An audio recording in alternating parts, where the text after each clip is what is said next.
नमस्कार साथियों, आपका स्वागत है हमारे YouTube चैनल हिंदी साहित्य अड्डा पर। आज हम पढ़ रहे हैं साहित्य इतिहास लेखन की पद्धतियां। विशेष संदर्भ हिंदी साहित्य का इतिहास। संपादक डॉक्टर नगेंद्र, डॉक्टर हरदयाल। हिंदी साहित्य के इतिहास की दृष्टि से उल्लेख्य ग्रंथ भक्तिकाल से ही मिलने लगते हैं, जैसे गोकुलनाथ कृत 84 वैष्णव की वार्ता हो या 252 वैष्णव की वार्ता और नाभादास कृत भक्तमाल।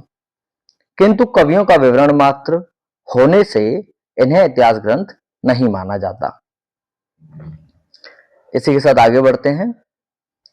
हिंदी साहित्य के इतिहास लेखन की परंपरा का जो आरंभ है वो 19वीं शती में गारसद तासीकृत इस्तवार दला लितरे त्यूर एंदुए हिंदुस्तानी से माना जाता है।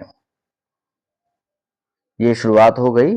अब हम हिंदी साहित्य के इतिहास लेखन की 4 पद्धतियां जो मुख्य हैं उन्हें हम यहां पर जानेंगे। प्रथम पद्धति है वर्णानुक्रम पद्धति। इसमें रचनाकारों का विवरण उनके नाम के प्रथम वर्ण के क्रम से दिया जाता है।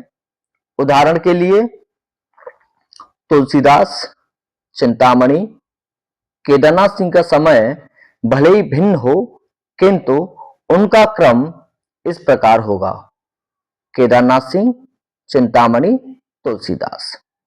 ये वर्णों के क्रम के अनुसार दिया जाता है। इसे ऐतिहासिक दृष्टि से असंगत माना जाता है क्योंकि यह इतिहास लेखन नहीं, शब्दकोश लेखन की तरह होती है। गारसादा तासी और शिव सिंह सेंगर ने इसका प्रयोग अपने साहित्य का इतिहास लिखते समय किया है। दूसरी पद्धति है कालानुक्रमी पद्धति। इसमें रचनाकारों का विवरण उनके काल, समय के क्रम से दिया जाता है। रचनाकार की जन्मतिथि को आधार बनाया जाता है। इतिहास लेखन की दृष्टि से इसे भी अधूरा समझा जाता है क्योंकि इस पद्धति से लिखे ग्रंथ भी वर्णानुक्रम पद्धति की तरह कवि वृत्त संग्रह मात्र होते हैं। जॉर्ज ग्रियर्सन और मिश्र बंधुओं ने इसका प्रयोग किया है। यद्यपि ग्रियर्सन में विधेयवादी पद्धति के कुछ आरंभिक सूत्र भी मिलने लगते हैं। तीसरा है वैज्ञानिक पद्धति। इसमें ग्रंथकार निरपेक्ष एवं तटस्थ रहकर तथ्य संकलन कर उसे क्रमबद्ध रूप में प्रस्तुत करता है। इतिहास लेखन सिर्फ तथ्य संकलन ही नहीं बल्कि उसकी व्याख्या एवं विश्लेषण की भी मांग करता है। अतः इस पद्धति को भी अपरिपक्व माना जाता है।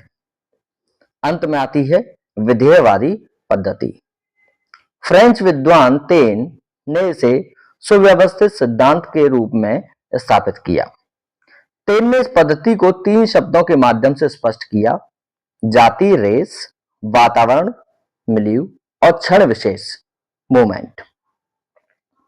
इस पद्धति के अनुसार किसी भी साहित्य के इतिहास को समझने के लिए उससे संबंधित जातीय परंपराओं, राष्ट्रीय और सामाजिक वातावरण एवं सामयिक परिस्थितियों का अध्ययन विश्लेषण आवश्यक है। इसे इतिहास लेखन की व्यापक, स्पष्ट एवं विकसित पद्धति माना गया है क्योंकि इसके द्वारा साहित्य की विकास प्रक्रिया को बहुत कुछ स्पष्ट किया जा सकता है। हिंदी में सर्वप्रथम आचार्य रामचंद्र शुक्ल ने इस पद्धति का प्रयोग किया। उनके बाद रामस्वरूप चतुर्वेदी, बच्चन सिंह आदि प्रख्यात साहित्य इतिहासकारों ने इस पद्धति को आगे बढ़ाया। यह तथ्य उनके निम्नलिखित उदाहरणों से स्पष्ट होता है। आचार्य रामचंद्र शुक्ल: प्रत्येक देश का साहित्य वहां की जनता की चित्तवृत्तियों का संचित प्रतिबिंब होता है। आदि से अंत तक इन्हीं चित्तवृत्तियों की परंपरा को परखते हुए साहित्य परंपरा के साथ उसका सामंजस्य बिठाना ही साहित्य कहलाता है। इसी के साथ रामस्वरूप चतुर्वेदी ये लिखते हैं: कवि का काम यदि दुनिया में ईश्वर के कामों को न्यायोचित ठहराना है तो साहित्य के इतिहासकार का काम है कवि के कामों को साहित्य इतिहास की विकास प्रक्रिया में न्यायोचित दिखा सकना। इसी के साथ इस वीडियो को समाप्त करते हैं। आप चैनल में हमारे साथ जुड़े रहिए। अगर आप तक चैनल को सब्सक्राइब नहीं किया है तो चैनल को सब्सक्राइब कर लें। लाइक करें और दोस्तों के साथ शेयर करें। बहुत बहुत धन्यवाद।